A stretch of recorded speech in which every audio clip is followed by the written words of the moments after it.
Hello, hello, hello. How are we all doing? Are we good? Max looks all right. Picture looks all right.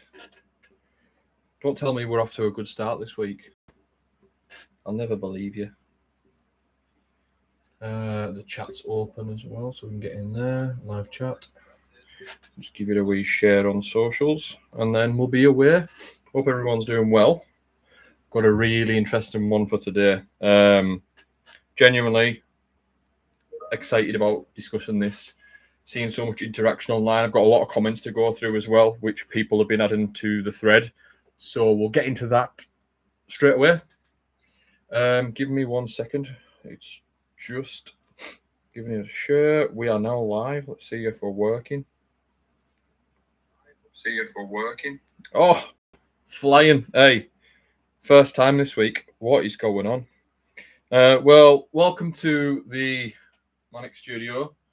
Got loads of interesting stuff to talk about this week. One that was a topic of the week that was submitted by off-record listener, and it's drummed up a bit of debate, which I'm not going to complain about, to be honest with you, because it got people engaged. People clearly care about it, and this is what we want to hear. It's a scene chat where we talk about subjects that people actually want to talk about. So, bloody hell, right there. Just live.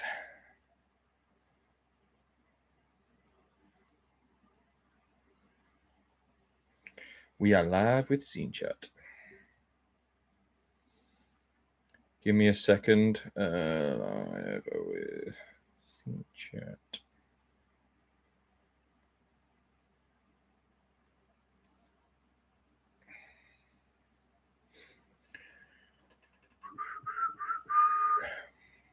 Who's in the room tonight? Who are we discussing with? Who are we going to have an argument with?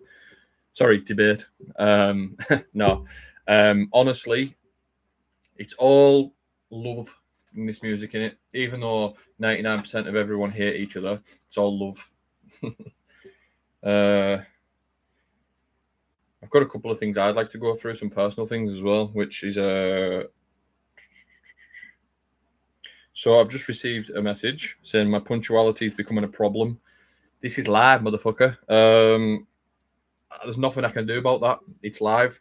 So what happened was try to fire it up, and if you take too long, so what I do is just do some work here, and then from there, what I do is I'll leave everything set up, so it's got the description of what you're going to be listening to and things like that. And when I hit play and to go, it always rebuffers and takes a while, so I have to reload everything back up again. I'll try and more punctual when it comes to going on the lives, but it can't be helped. Let's see, just share it one more time as well. I'm going to give you a behind the curtain peek as well here. John, if you're listening to this, please can you give it a share on the Manic page, if that's okay. It's just I can't log in at the minute. Don't mean to give instruction out on live on the video, but I'm having problems with sharing it. So 5 of you in the room so far. We'll get kick-started with today in about 30 seconds.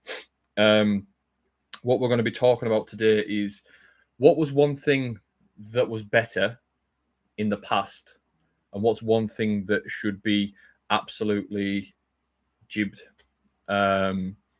completely. Oh, Phil Reed in the room. One answer for the entire nightlife scene. Fags indoors. Do you know something, mate? I don't know if that would make a difference. In fact, this is actually a good thing to kick off today, just whilst I'm loading this up. Is smoking indoors, obviously pre-May, was it May? Oh, March 27th, 2007. That rings a bell. In and around that time, the smoking ban came in. But I think nowadays, unless you're smoking like a spliff or anything, I don't think it's going to make a difference. Everyone vapes now, don't they? So I don't think that there would be a revitalization of nightlife, right? So we're shared online. People's in the room now. We'll just get kick-started. Yeah, so when it comes to like cigarettes and stuff like that, I genuinely don't think it would make a difference in 2026 if it was okay to smoke indoors.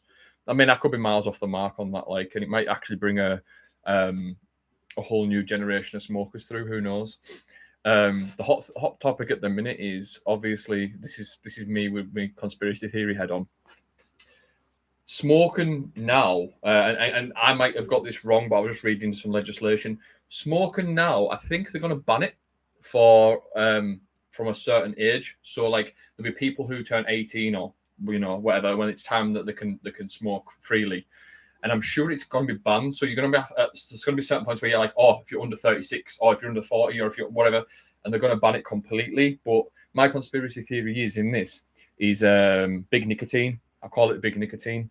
And big nicotine and my conspiracy theory is, for years and years, they controlled a huge part of people's spending with cigarettes.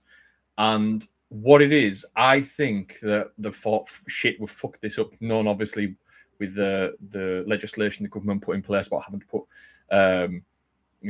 cigarettes, pictures on cigarettes to put people off and things like that, and it become uncool to smoke cigarettes.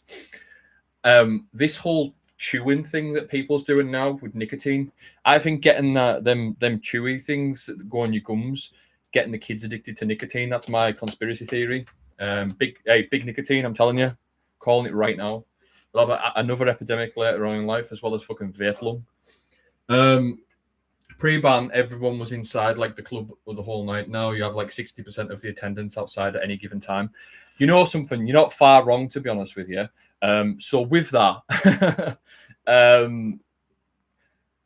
I went into the park in must have been about 2 or 3 with my dad.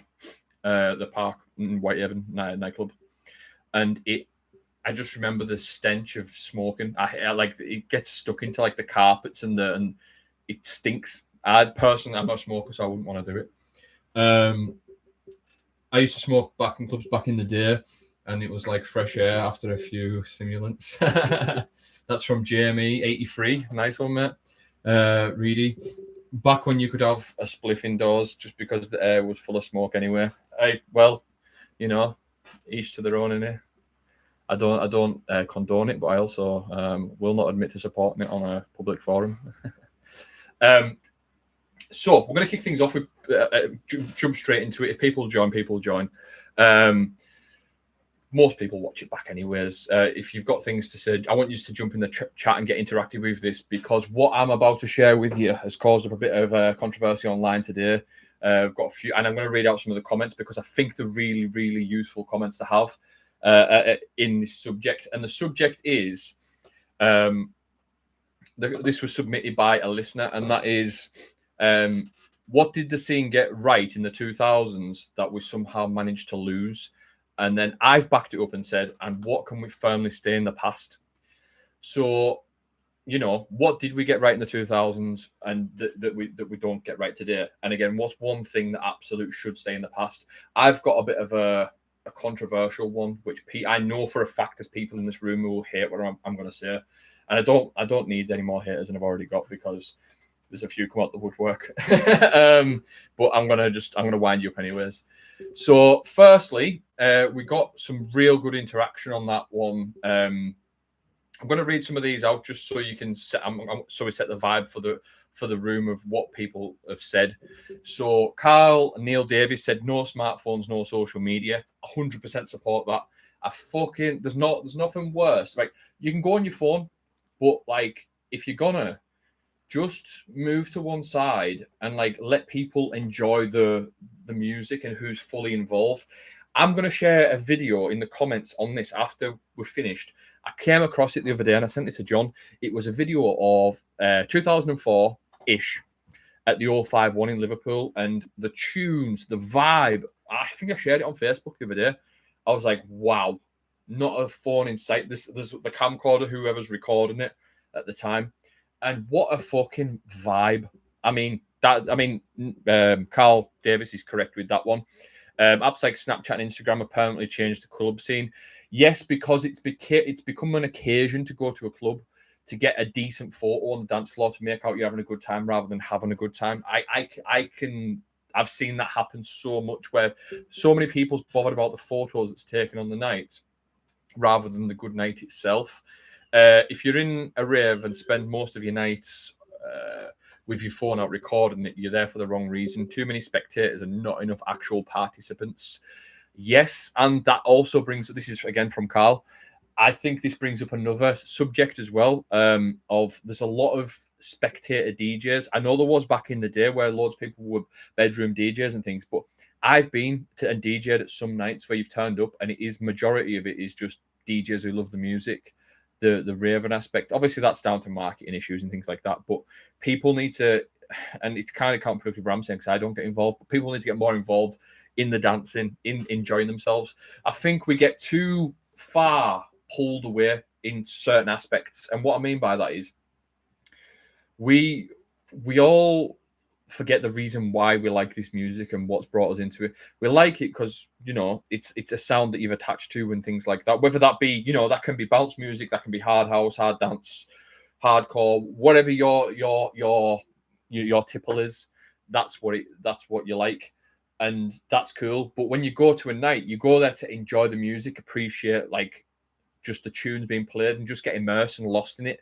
And the stereotypical leave your problems at the front door is one of those things that I believe it should be like that, but somewhere everything's getting a bit too serious. I'd like to label myself as a professional at least. If I'm turned up and paid to do a job, I will stick in and I will do that. That said, there's people now who, and a lot of the younger generation as well, who don't really indulge as much. Let your hair down. You paid what? Say it cost 10, 20 quid on an average club night now in bounce music. I think that you're, and you spend 100, 200 quid on drinks and whatever you indulge in as well. Just enjoy yourself. That's what I think. That's first and foremost what it's about. And I think it's getting a little bit lost. I mean, I'm here from an artist standpoint and a business standpoint as well, because obviously running the label. So, I've got a reason to be sort of treating it like a job, and so's other DJs. But I think the people who's in attendance should be enjoying themselves. I think it's getting a little bit lost. What have we got here? Just Flex DJ. Evening, people. Good evening, Flex. How's it going? And Reedy, guilty. Reedy, I think I've seen you. I've seen you in clubs. Yeah, you're a quiet guy. But I've seen you also have a laugh and enjoy the night. You know what I mean? And I've seen you being critical of DJs as well, like listening out for mixes and things like that. That's natural as a DJ. That's totally understandable. Let's see what other comments we've got in here. I'm just going to go through some of these comments and see if you agree or disagree. And again, obviously, reference back in the comments on this one. So Ryan Thompson from up in the Northeast has said, clubbing in the 2000s was peak. No one video on 24/7. Photographer coming about, taking everyone's photos. The fact that we were still vibing like that in 80s, 90s, full of whistles and glow sticks. Shite now, can't even dance like a boneless human. No fucks given. Some cunt will have caught you on camera and get rinsed by armchair ravers online. This is one of the problems as well. If you see somebody, I mean, I've seen some fucking jaws to the wall in the past, right? But these sly fuckers who go around taking photos because they get a few likes online. Look at the state of this fella. We all laugh at Jacko, bounced by the ounce guy, and it became a big meme and whatnot. That was that was just that was extreme and it was funny and whatnot. But I don't think you should be taking photos of people on a night out. You wouldn't do it going walking through a shopping center unless you're a complete weirdo. Do you know what I mean? Just fucking enjoy yourself. If there's a videographer there, I'm sure if there's a videographer there, and I could be miles off this as well. Do you really think I'm gonna name some names off as well? Do you think Martin and Ben from BTID? Do you think Kenty at This Is Bounce? Do you think Farrell at Sanctuary? Do you think they want their videographer to when they make the after movie have videos of people wasted on their after videos? Of course not. So they wouldn't do it. They wouldn't embarrass somebody like that. it's about professionalism. You want to attract people to the event, not put them off. So a videographer, yeah, they'll capture it and whatnot, but that's as far as it should go. It shouldn't be put online, which I don't think it is by the professionals. Like Mikey at Flex, what a guy. He's put some funny stuff in the past, but he's never took the piss out of anybody. And from there, like the people who when shit does get put online, it's always little worms who do it, and I'm not about that, to be honest with you. Rob Hunter says, that's Macca, says phones, egos, social media exposure. Again, we've just covered that there. The ego side of it as well. I've seen people bounce around clubs thinking there's something, and they're just a fucking donk DJ or donk MC. Get a life. But there's not many of them around, to be honest with you, in our scene. I've seen it a lot in other scenes, but it's not much in our scene. Everyone seems to be fairly. This one might get me in a little bit of hot water, but I don't really care. Some people are wankers online. You meet them in person and they're lovely. Simple as that. So when you see a DJ turn up to a gig and you see them like sort of, if they're bouncing around or whatnot, they're either brand new and a bit green and like trying to put an impression on. Like you see some folk as well walking around with headphones around the neck, walking around the club. It's embarrassing, but decent folk like myself, or I consider decent folk, call out and say, mate, don't do that. You don't want to embarrass yourself. Like it's just you don't need to publicize it and go, look at this dickhead doing this. It's just a simple give them a nudge and point them in the right direction. Listen, mate, I'm not telling you because I'm trying to take the piss out of you. I just want to because other people will behind your back. Just don't do that. That's as far as it goes. Hey, people, how's it going? That's from Drew Norman. Sorry, I'm just trying to keep up with everything that's on here as well. Next up is from Terence Keeley. Quality control, proper time spent on production and labels, not just signing anything because their mates runs and owns a label. None of this paying to play events, selling tickets to secure a room 2 slot. The bounce scene is rife with it and no one is calling this shit out of fear of cancellation. You get booked on talent back in the day, not how many tickets you sold. Right, let's unpack this one. Quality control. I've seen some absolute tripe over the years, but Terence, I'm gonna have to, or Terry, I'm gonna have to clear something up here, which you're a little bit inaccurate in what you say. And I mean, this is all subjective, obviously, but there was shit back in the day as well. Like some of the quality control, some of the stuff that got pressed to vinyl that was absolutely dog shit. It's fine. There's always going to be shit when there's people making stuff. That's cool. The quality control now, I think, which will tie into someone else's comment in a second, is a little bit. It's one of those where it's like it's not the quality control; it's more of an identity issue. I think identity with labels, like obviously with Manic, we melodic hard dance. That's our what is it? Our slogan almost. Like we like melodic hard dance, but that covers a whole range of stuff. We'd like to think we've got quality control, and at least I think we have. We've got some really, really good music out there.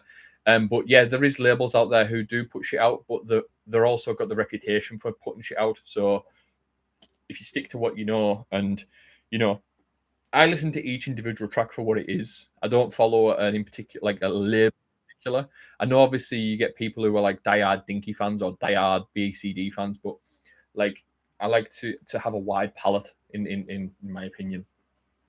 Let's see what else we've got here. Yeah, bad music still got out in the day. My Bounce CD wallet from 2006 is 50% dog turd, and there's 168 CDs full of it. All right, Howard, how's it going? Bring back real Mitsubishis. Again, we'll cover the whole drugs thing in a second. As we move further up this. Next up, we've got Jordan Cover says artists being told that they were actually shit instead of being lied to. This is something again. Like I'm not everybody's friend. Like I don't have the time, and this is more my choice. I don't have the time. I'd rather write a new tune. I'd rather do a new mix than go around messaging every person in the scene saying, I'm Brad, every new person that joins the scene, I'm Brad, and whatever. But I will say this, if anyone messages me asking for advice, I'll always message them back. If an artist was an up-and-coming artist, let's say a Room 2 artist, looking to get a few gigs and stuff like that, and they came to me and said, can you be honest with me? What do you think of what I'm doing? I won't lie to you. I'm not going to go, you shit, like as brutal as Jordan's been. I'll say, this is where you're lacking. This is where you need to improve. This is what I do personally, as in, don't just post every mix you do online because it's a new piece of content. Again, the word content's disgusting too. It's more of the fact that you quality control in what you do. You don't need to have, DJ Dickhead volume 200. If you do, I do one mix a month full of new stuff. I might throw a classics mix out every now and again. I think that's enough. Some would say it's too much as well. Some do it every 3 months. It's down to your own preference. I do it once a month because I like doing it. I like the radio format that I do. But, if someone was actually bad at what they've done and they were just throwing stuff out and see what stuck, I'd have the conversation and say, listen, mate, listen to this timestamp here on the mix and go, that's not great. Or if you're a producer, send this over and I'll review it and be brutal. Again, it is subjective, so just bear that in mind as well. There is some people who do need to work on the craft a little bit, but that's just like that in every scene. Let's see what we've got. Flex says, it's not to do with the songs being sent off for professional masters, as back in the day, labels would generally send the music off for mastering. So, again, it depends how much back in the day you're referring to, because obviously in the digital age, you would have a digital master. And again, you would have maybe a mastering engineer at the plant you were pressing at who would master the tune specifically for vinyl. Because there is a little bit of a difference, especially in the low end and the dynamics. Sometimes if you were to press a digital, like let's say you used a digital mastering tool now, and you just made it sound as good as you could for a club and tried to get it as loud as you could, having that Luft's battle with the next producer who's sitting next to you. Press that to vinyl, it'll sound a bit weak. There's an art to that. I won't go into the fine details because I know it bores people, but yeah, definitely. What else have we got here? Jordan Quover again says proper demos instead of 2-minute clips. Again, so and this sort of ties into the next comment he says, which is Jordan Quover again, which is MCs putting the crowd first instead of non-stop rehearsed bars. So when he says about proper demos instead of 2-minute clips, I think this is great. I think he's referring to MCs that's just like, I'll put a video up and this is my demo for the night. For me, I'd rather listen to, if I'm going to book an MC based off what skill I've got and I've been given a demo, if you gave me someone like if you give me a recording from, say, like the Cricketer or Maxime's or wherever it was, and even if as well, you're brand new and you've never had a gig, a bedroom recording of you emceeing for an hour, even if you were to go down to a studio and record it professionally and lay it out, if you can give me an hour's worth of material or even 45 minutes worth of material, I'd think I'd value that over a pristine 2-minute video. That's just my take again, but I agree with Jordan on that one. That's entirely my point of view as well. What else? What other comments have we got here? Nathan Myers says the Garys were much better back then. The shite now. Again, ties into what Howard said. Bring back the Mitsubishis. The drugs in our scene, in dance music and in the UK club scene in general, I've met a good few people recently who swear by ketamine. I don't get it. It makes people are having the best time in their own minds. They're like, oh my god, this is amazing. I personally never done it and never tried it, so I can't. I'm really gonna skim over this high level because I don't know enough about it. But it sounds like they're having the best time in their own heads. But honestly, they look like zombies when they're on it. With pills, and again, I've been in clubs where pills that night have been the drug of choice. And it is a livener, especially with the music I play. I play more uplifting melodic music. It is a proper uplifter. I've also been in what you would call a pure kettle gig, and it's very hard to win the crowd over to get them to react. You tend to have to play a little harder and tougher just to even get a little bit of a reaction out of them. I remember dropping the Ben Nicky tune, and it had this really like solid, gritty bass line on it. And it was the only sort of major reaction I got the whole set. And again, I know it wasn't based off the tunes I was playing, because the DJ before me and the DJ after me, same thing. Sometimes you just got to work with the crowd that you've got. Hence why I don't believe in planned sets. What else have we got in here? Andy Thompson, Andy T says egos are a massive one. Social media is another backstabbing, and shout producers having smoke blown up their ass. Again, we've already covered that. We've covered the egos part of it, covered the social media part of it. Shout producers having smoke blown up their ass. I see this. I'm not going to sit here and call 10 people out who I believe are shout producers, but people who are being pushed to a level they're just simply not ready for is very, very prominent in our scene. I'm not here. I'm not a bad mouther of people as well, but this is a generalization. I'm not going to say it's one person in particular, but those who see and can see the strings behind the scenes of what goes into putting a lineup together, you can see the people who are ready for the main stages and the ones who aren't. I think that's me being truthful as well, and I don't think I'm being out of order saying that as well. John Neal says talentless blaggers were found out rather than celebrated. Again, ties back to what we've been talking about. I think social media, and again, we've talked about this on a previous episode, social media and look at me, I've got 30,000 followers, or I've got 100,000 followers. And they are talentless blaggers. These people who mix, and you know who you are, who mix one bar out and one bar in to the next tune. You're not fooling anyone, except you're the people you influence online, because they're coming to pay to see you basically press play with the same BPM tunes on either side, one bar in, one bar out, and you're just playing to the next tune. Not a fan of this at all. I mean, the arguments there to be had of, as long as people's having a good time on the dance floor, that's all really matters. It's like when you talk about the format of DJs as well, where, oh yeah, you play vinyl or you play CDs or you play, like it doesn't really matter in the grand scheme of things, but it's essentially like fraud and an art, in my opinion. If you were to get AI to assist you to do a drawing and you just finished the last little bit, you didn't do it. That's just my take. I could be bang out of order for saying that, but nah. Who wants to listen to the same MCs for 2 decades? How about no MCs?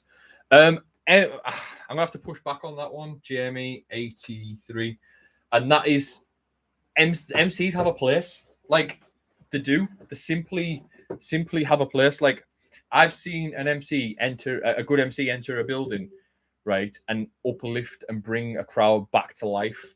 And it's not on the DJ. It's just that if you've got a 12-hour event on, as an example, like an all-day or all-nighter, and an MC comes on at 3 a.m., 4 a.m. as the crowd's starting to dip, it can give that little bit of energy, because it's sometimes harder for a DJ to express their energy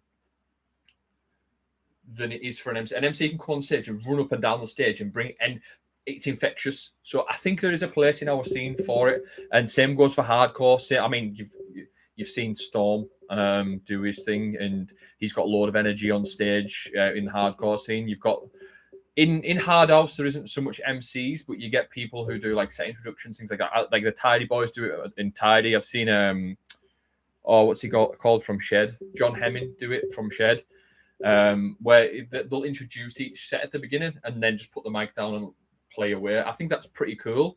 But one thing as well with today's music, this is what we're going to get into a little bit more later, is that the music today, some of it needs an MC because some of it's so stripped back and bland, which is a shame.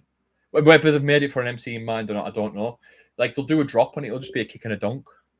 Just boring. But yeah, again, that's another story for another day. Change them up is what I'm saying. Oh yeah, definitely change them up. But when you say change them up, I agree with you to a certain extent, but there is some MCs who are really really good on videos or really really good at doing like a track, but they're just simply not club ready. That's what the room two should be for, refining your craft, and that goes for DJs as well. If you're in room twos, you should be refining your sets, preparing yourself, and as well, if you're a good promoter, get a recorder set up in room two. So those who've been given the opportunity for room two, if you want to enhance them, right, let them listen back to the recordings. I bet you someone like an Avi or a Farrell would listen back to the cricketer tapes back in the day and go, right, well, this worked, this didn't. I'm going to introduce this, and sort of critique yourself. I think there's a time and a place for that. You know what I mean? They made Andy C introduce himself on the mic at Miami Ultra last year. I almost threw up in my own mouth. I hate it when there is a DJ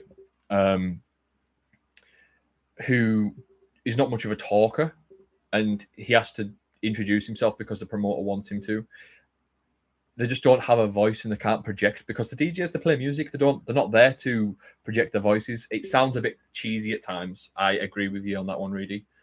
What else have we got in here? Carl Hill says people release tracks without making videos of themselves dancing in tutus to promote the music. Yes, this is a common problem that I do see. I see it in both. I see it in the whole dance music industry. I can't remember how it got popular, but there is people who are genuinely entertaining. People who pick apart the tracks and go, "This is what I've been working on. This is it," and it's pretty cool. The best person as well, go and check his stuff out. He's a drum and bass jungle DJ producer called Pete Cannon. I love watching his videos. He'll break his track down in the space of a minute and go, "This is how I made it. This is what I did. What do you think?" That's cool. To me, that sells the track, and it gives me a little bit of interest of going, "Oh, that's how you did that." With this, like getting your phone out and recording yourself dancing.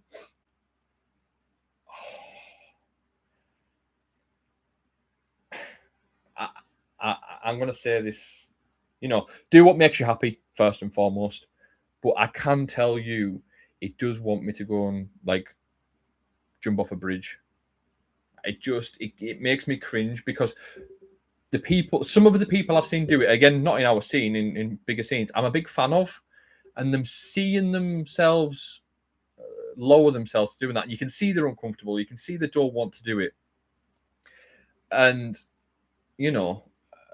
I kind of feel sorry for them. I share videos of what I'm making, but I don't sit here and dance to my tunes. I might get a little leg tap on or something like that, because I'm actually genuinely enjoying it. But like, I'm not going to sit here and dance, because it's the opposite of like self-deprecation. You're going, "Look at me, I'm really good, and you should be dancing because I'm dancing." Not about it. Anyways, I got too much into that one there, but I feel strongly. Alex Bounce says the market's probably more saturated now. Digital access to music has made it much easier to be a DJ. The rise of cheap engineering and ghost producers doing it for tunes for like 50 quid flooding the market. As soon as someone gets 6 months under their belt as a producer, they feel compelled to offer these services. Yes, you can't stop anyone from doing it, but if you feel like you're good enough to sell your services and people buy it, it's more full of people buying it. I can't add anything to that. You can't stop anyone from doing it. I agree what he's saying. It is oversaturated. Would I still be a producer back in 1995 if it was much harder to say save up and buy analog gear, buy something like an Atari or an Akai sampler or a Korg M1 or whatever it may be? I love producing music, regardless if it's digital, analog. I mean, you can see I've got some analog gear here. There's some stuff behind the laptop. Got some synths here. Got a new synth just being delivered last week. I still collect this stuff and utilize it. It gives me a bit of a different sound to everyone else, in my opinion. But I'd still be a producer. I think a lot of people wouldn't be, though. And I think, if I'm honest with you, if it was 1995, I would probably be a producer more than a DJ. Like, probably not DJ, because obviously it becomes time consuming and whatnot. So yeah, I do agree with Alex on that one. I do think that there is an oversaturation of everything, oversaturation of DJs. I'm going to put a bit of an uncomfortable one out there right now, and I feel like it probably not going to do me any favors again. There's an oversaturation of female DJs in it for the wrong reasons. I said it. Not. I'm nothing against female DJs. You know, I've some really, really good, fantastic female DJs out there. But I'm seeing like a lot of girls online, especially in the sort of commercial house music scene in places like Ibiza's, Malia's, Thailand's, places like that. And they're basically just OnlyFans girls who've looked at this as another avenue for content. So I've seen it in stand-up comedy as well. I've seen girls who tried to be stand-up comedians because they've had a bit of a laugh on a stream they've done whilst they're getting the tits out. It's crude, I know, but it's the reality as well. I mean, I know OnlyFans girls personally who go into other markets like this.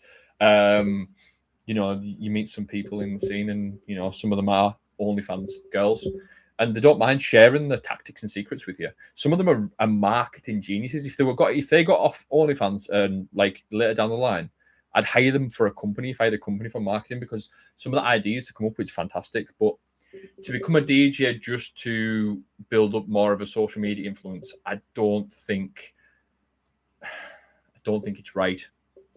Again, you're invading a scene, and again with comedy as well, you're invading a scene, trying to break into a scene where there's already 101 DJs who love the music. Never mind, you know, trying to build a social media following. That'll probably get me a bit of a slack, but I don't care. Chris Jennings says, slamming a few Italos into your mix. Bang on. Again, not just Italian. Variety. Don't just come and play as a DJ. You should be playing a range of stuff, not just like the latest, you know, donk track. I'm fully on board with this. And again, a couple of people have also said it in the comments. Things like Simon Stevens, he also backs it up by saying tracks were different back then, which I do agree it was. It was more about the music, and the MCs added to it no egos, no phones. But like the tracks were different. If you were to hear a dinky track as an example, you'd know it was a dinky. It just by, you know, the style of it. Everyone tried to make dinky tracks because they like the sound of it. That's cool. But then you had a BCD track that you can tell it's a BCD track, or you had a I'm going to throw it out there. Maybe some like German trance or something like that. Like, for instance, CJ Stone, such a distinctive sound that had a range of like aliases, and it was a distinctive sound. Whereas everyone now, or the majority of people, do sound the same because they're using the same samples, they're using the same riff ideas, they're using the same chord progressions.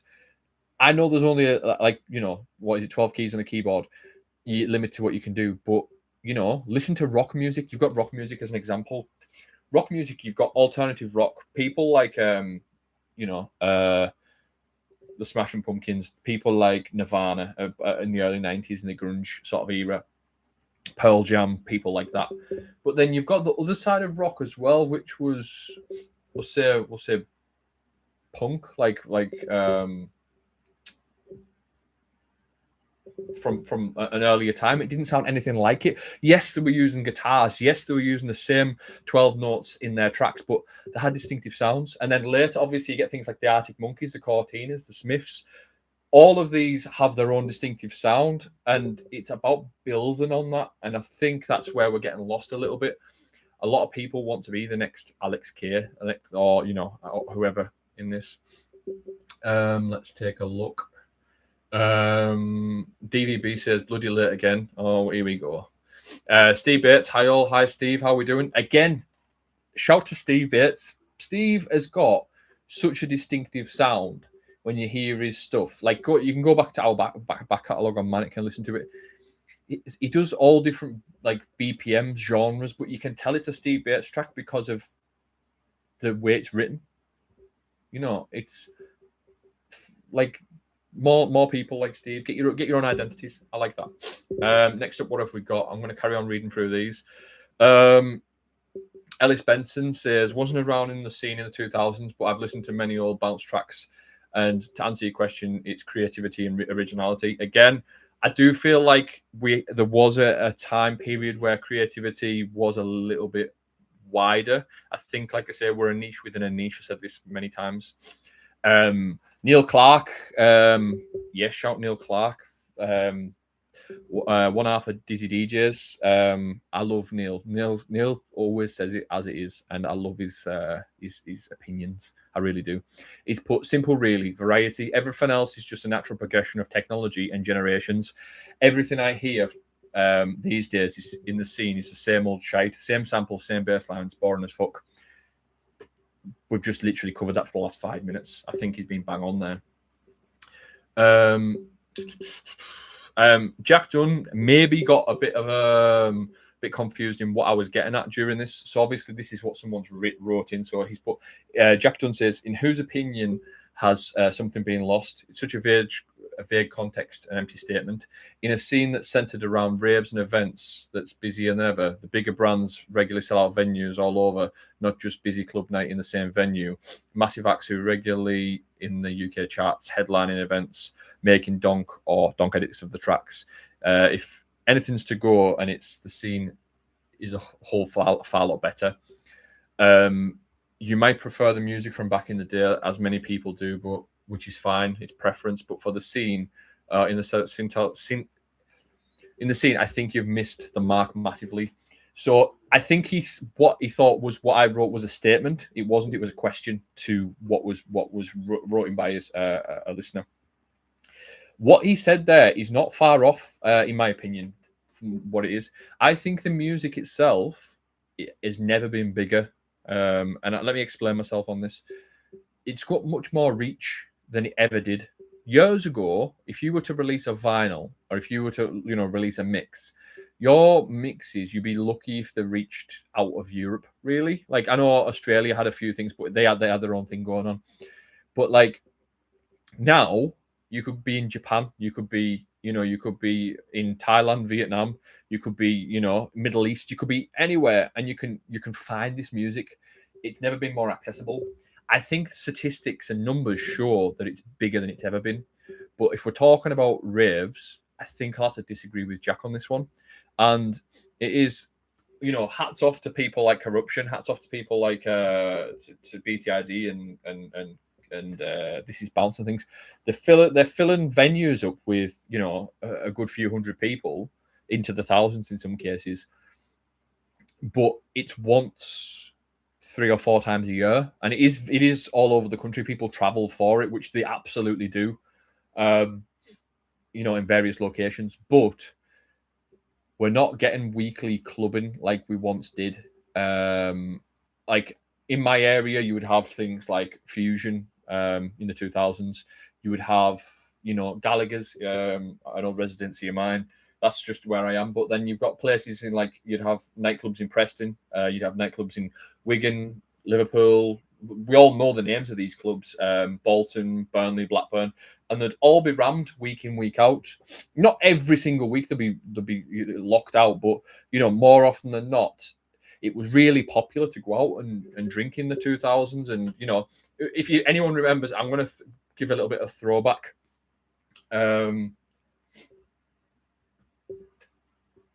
Who remembers Booze Britain? Booze Britain was something that was around, I'm going to say, early to mid 2000s. I used to love watching it. And it was like people who would go out and they'd just make a twat of themselves for the camera, but it gave you an insight to what British culture was like then. I've seen Americans reacting to it as well later on in life on YouTube. And the thing is, right, Booze Britain is what it was. Nowadays, you've got 18, 19-year-olds who don't, the drinking culture is not what it was. Going out isn't what it was. You get people going to these raves, and I know people who's running a rave currently in Liverpool, and they're smashing it in Leeds as well. Some lads are smashing it, and they're getting all the sort of 18 to 22-year-olds out. but it's few and far between. It's like they build up for a big event, and obviously cost of living as well. I think that's another thing. What have we got here? DNB. Just reading the chat, just seeing your question, Flex. Definitely don't agree with that. Some of the best tracks are back in the day were mastered terribly, but great tracks nonetheless. Yeah. Again, you listen to some stuff now that doesn't stand up well with modern music just because it's simply the mastering was shit on it. I agree with that. Keefe, one of my fucking good mates, Keefe. No phones, no cat. People love the music, not themselves. Music was better. Social media has a lot to do with this. We've covered that as well. DJs had to go out the way to get the best tunes. Now, this is something that I think is going to be answered in the short term, and I'll tell you in the long term. The short term, it's a bit annoying because everyone can get every tune if there's nowhere to look online. It's pretty easy to find. Jump on Beatport, jump on free download sites, jump wherever it is that you're getting it from. It's really easy to find. I think as we go on, every DJ is slowly going to merge into like a DJ producer without realizing it. I'm not going to say you're going to sit there and produce a whole track, but certainly get tracks offline. And I think there's going to be a point where everyone makes edits of tracks to make it their own and give it their own vibe. I think that's what will happen in the long run, because I think it'll get to a point where everything gets a bit stagnant because everyone's playing the same tunes of now. And I think the edits part of it will be pretty strong. I'm going to say in the next 5 years. I edit my stuff now. I've explained it in a previous video, but I edit stuff now just to fit my style almost. So I think that will do. Luke Krellin says there's barely any decent self-promotion in the bounce scene. People happy to throw videos up from a phone that looks like it's been peeled off a Muller corner lid off the lens. The majority wouldn't dream of paying for a videographer to capture their day or even learn how to do it themselves in a decent capacity. People just plod along instead of trying to raise the bar. Again, that's just about promoting yourself on social media. I think there's ways and means of doing it. I think what some people need to get at in our scene is you don't need to record 1,000 videos of your set from a million different angles on a night. If you can get a decent quality angle of a big tune that you're playing at the minute, that should be enough to do pretty well on social media. But it shouldn't be the first thing you're thinking about when you're DJing. You should be thinking about entertaining the crowd and let somebody else deal with it. Like if you can afford a videographer, get a videographer to come and do it. Get your mate to do it if you've got a decent camera. I think if you're really wanting to get busy with DJing, you should have these tools. It's part of your arsenal in 2026. Unfortunately, it's not about just playing the music. People need to see you playing the music, because it's not the fact that you're not good enough. This is half of the trouble and half the battle that I have as well. It's not the fact that you're not good enough. It's the fact that you're not promoting yourself in the right way. So there's somebody who's promoting themselves better than you are. They go, oh, they seem more appealing because of, oh, look, this cool video they put out of them DJing. I think I'll book that DJ instead. That does happen. I've seen it happen. It's the way the world is. Is it better? Who knows? Well, no one does several remixes of one track anymore, so there's only one variation of a new track. Sorry, Dom, have to disagree with you on that one. If you see, I mean, I'm pretty sure Becky Hill's just released a new track this week. Already, I've seen 6 or 7 different variations of it. So I get it. Like, Pete, I understand what you're saying. It's not released as an official remix package, which I would love more bounce music to be released as official remixes, but we're just simply the scum of dance music. That's the bit. It's sad and unfortunate. Same goes for hardcore as well.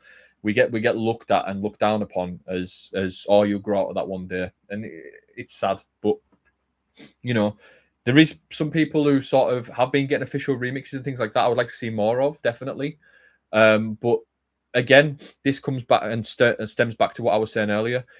So many people play the same style now, and copy off each other, that if you just put a remix EP out in of a random 5 producers, I would say 3 of the tracks would probably sound near enough the same. So is there a need for that? I'd be very particular with who I get on my remix package as well, because I want different versions of it. Do you know? Like, for instance, I think Steve Bates here would be a good example of this. If I was to get him to do a remix on one of my tunes, I know it would sound nothing like mine because he's got his own little thing going on. I think that's one of the things.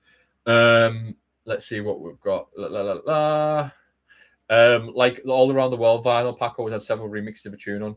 Again, because it was different. The Alex K mix doesn't sound like the Friday Night Posse remix or the Dancing DJs remix or the Flippin' Phil mix or the Kenny Hayes Blue Sphere mix. Like every track sounded different on that remix package. People believe they are, and this is from Cal. People believe that they are at a level they aren't. People believing that they are at a level that they aren't is just as big a problem.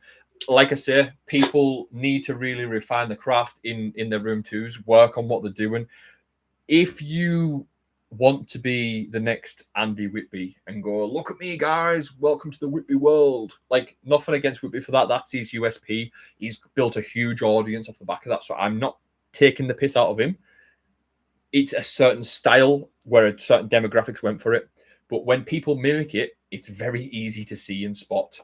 And if you this fake it till you make it thing, don't, because it looks embarrassing. It looks extremely, extremely embarrassing.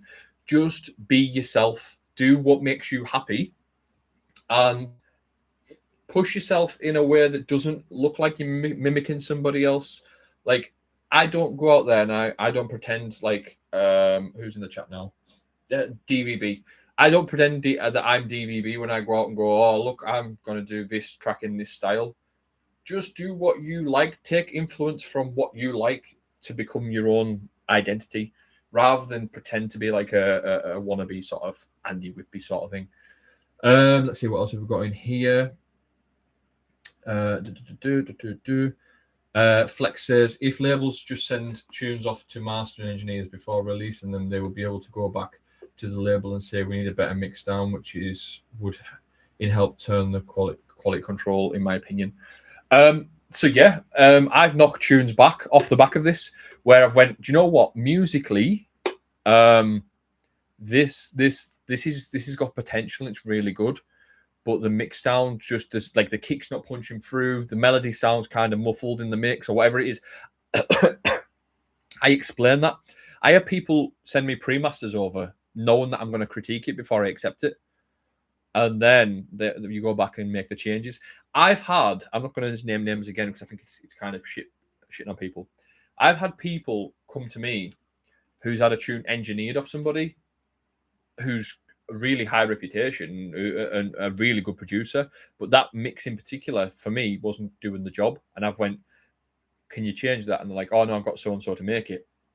I was like, well, I'm gonna have to knock it back on this occasion. But if you can make the changes just to get the master sound a little bit better, because I won't go into what the issues were, but it's a bit technical for what we need. And they went back and they got it changed and submitted it, and we released the track. So yeah, feedback is one of those things. It shouldn't be a conveyor belt of, oh, I've got this new tune, is for the label, and the label just go, yeah, no worries. There should be somebody at the door going, this isn't good enough. Again, just my opinion on that one.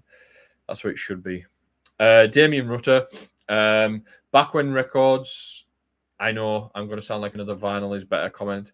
DJs brought music based on what they like and didn't like, and just hoard tracks because they weren't as cheap as WAVs or MP3s, meaning DJ sounded different. Again, we're talking about identity as a DJ before. We've covered that already. I think it exactly works in what I was saying before. Adam Forshaw Fiddy says donks, or the lack of them. A couple of donks tracks per set and the rest full on power bouncy bass lines. I'm not sure what you mean by that, but I understand like the donk has become so overpowering in everyone's music. I do think that if we were to be subtle with some of the stuff we do, like for instance, listen to like a Total Control track, because we were talking about remix packages before, or a Friday Night Posse pack, a track where you're like, oh, this is different. Like I was listening to what's that called? The Lizard mashup that he done. Friday Night Posse. It's really, really good. It's from like 2004, and it's almost sounds like early European hardstyle. It was like a kick and like a wump bass rather than a donk, and it would get played and it would go off. But that's somewhere along the line's gone. And like I said, like I do think, yeah, I do think that these sounds, and again, Gary Selexa said the tracks were imports and the producers had the sound after BCD was never replaced. Like, yeah, you had a BCD sound, you had a dinky sound, you had whatever track it was. Jordan Cover says social media chats were about when everyone could get together and have a bitch behind closed doors. Gripes were dealt with either publicly or personally, but they were dealt with head on rather than 17 group chats all discussing the same thing. Listen, I'm in group chats with people. I'm not going to hide it, the fact, but anything that's bullshittery, I've messaged a person directly and said, if there's an issue, I believe in ironing out things. I'm going to tell you a little story actually, because I don't even know, they might be in the room listening now, but last week I was talking to somebody about, I didn't really know who they were, if I'm entirely honest. And they reached out to me after the thing because I said on last week's episode, if anyone's got an issue, come and say something, because I'm a very approachable person. Although I look like I've got a resting bitch face, I'm quite approachable. And we ironed out a few things. And he's like, genuinely thought you had an issue or there was a gripe or something with me. And I was like, mate, I don't know you to have a gripe with you. I not that I don't like you, I just don't have an opinion of you because I don't know who you are. Like not in a negative or a bad way, but we weren't close on like social media. We weren't even friends on social media, or we didn't follow each other. So how was I meant to know who that person is? Do you know what I mean? And once it was ironed out, it was like, you're actually all right, you. Nice one, pal. Cheers. Yes, nice to see Chris in the room. Dizzy DJs. Just been talking about one of your tunes a second ago. Jew says, Streaky's your man for mastering videos. Give him a watch, lads. You'll learn loads. Dizzy DJs says, good production doesn't make good tracks. Absolutely agree with you on that one. I've met some really good engineers who, when they do solo stuff, they can't write music. Particular breakbeat DJ, hardcore DJ I've got in mind. But when you work with somebody who's got an idea, fuck me, they're phenomenal. But yeah, I agree with you on that one. If you can tell me something good, not great in terms of production, but blew up. Yep. Different scenes, I know, but the same principles. Punters don't care how you compressed your snare and laid 3 kick drums. Yeah, I agree with you. Also, everyone used here and everyone for their own basses and donks. We have signature DVB bass. Fitzy and Ross have one. Alex K, Bad, KB, etc. Yep, I agree. Like we did a remix of "Every Time You Need Me" by Maria Rubia and the title's gone off the top of my head. I'm too busy reading. Fragma, and we've at the baseline we've used in it. It's donk adjacent, but we were getting messages afterwards saying, "What's that you're using there?" Like for the baseline, of 3 or 4 people, and we're not using a generic donk. We're using something we've made ourselves that sounds good, and I think that's make yourself sound different. Am I going to use that donk again or that bass sound? Probably, because people are resonating with it. I agree with that. The same samples with the same synths, always the same sounds. Why is this? Be careful of streaky loads of snake oil. I'm going to read out a couple more of these answers, and then I'll tie up for today. I didn't even get any of the off-record stuff in, but if you have got questions, obviously write those in. Nelly Arnold says, bring back record shops. You know what? I still love going to a record shop on a Saturday and having a ratch through old stuff. It's where I've had most of my inspiration for making music. Danny Jonesy says, the music was better, the drinks and cost of night out was way more affordable, the drugs were less lethal and cheaper. Ket wasn't a club drug, main ones kills atmosphere. Again, we've covered that already, but yeah, it was cheaper. We are going through a bit of a cost of living crisis, but I know years ago, even when I first started going out, we used to get like £1 a pint on student nights, and it was fantastic. I'd be absolutely levered off a tenner. Do you know what I mean? It's just is what it is. Matt Utley says playing Spanish. Chris Pears says playing Spanish. Again, ties into what Chris Jennings said earlier about playing Italian as well. You need to have that range to play your music. You need to play Spanish, play Italian in your sets. Make it something that resonates and identifies with yourself. The problem here is we're not doing that. Everyone's sticking to the same niche in that sound. We need to sort of expand our horizons. Pete Daly, nice one from Pete Daly writing in this as well. I think this was the start of the Technics over CDJ thing around about 2004, and all that faff about how much people bum 1210s. I don't miss carrying 2 donkey boxes about sometimes 3 times a night and back. Love and peace. Nice one, Pete, for that. I love my vinyl collection. I fucking adore it. But would I want to be lugging that around all the time? Would I fuck? Not a chance. Get in, play the same tune on the same format. By the way, I love my vinyl, and this nice little bow to tie things off today, and I'm going to put it out there. I said at the beginning, what's one thing that should be left in the past? Vinyl playing at gigs. As much as I love it, I'm literally looking at my fucking setup here with my vinyl and my decks. I love playing it, but times have moved on. You don't need a piece of plastic in a club to get the sound to project onto the dance floor now. You've got USBs. You can have, thousands upon thousands of tracks in your at hand. Much easier to go, oh my God, the style I'm playing right now is not working. Okay, let's flick through and try something else. Much easier than that. Yes, there's a skill to vinyl. I get it. But we're much more versatile than we are now and less back pain. Colin Hewitt says, I feel like everyone's completely overlooking the fact that people have changed. We're saying 2000s were peak. The ones who were older will say, you'll never beat the 90s. The demographic will swear that 2026 is the best year. They'll be in a kitchen saying, remember us finding all the confetti in our undies. Yeah, weeks on end. See, this, again, it is people who are 18, 19 now are having the best times of their lives, but more of them need to be having the best times of their lives at bounce events. That's how we keep the scene alive. We need the new generation coming through, and we will give them the best times of their lives by playing these tunes and again making new original music and again making new music in general. I think that's what we need to do. And to finish off, last one for today is Ryan Neal. Times change as people do. I think the main issue we currently have is people growing older and now they have families and responsibilities, whereas they all live for the weekend with zero worries or stress. I want to finish on this one.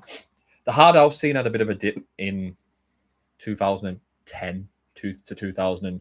I'd say even up to 2016. They tried to do some revitalizing, doing this whole hard dance music movement, and it took a bit to get off the ground again. But right now,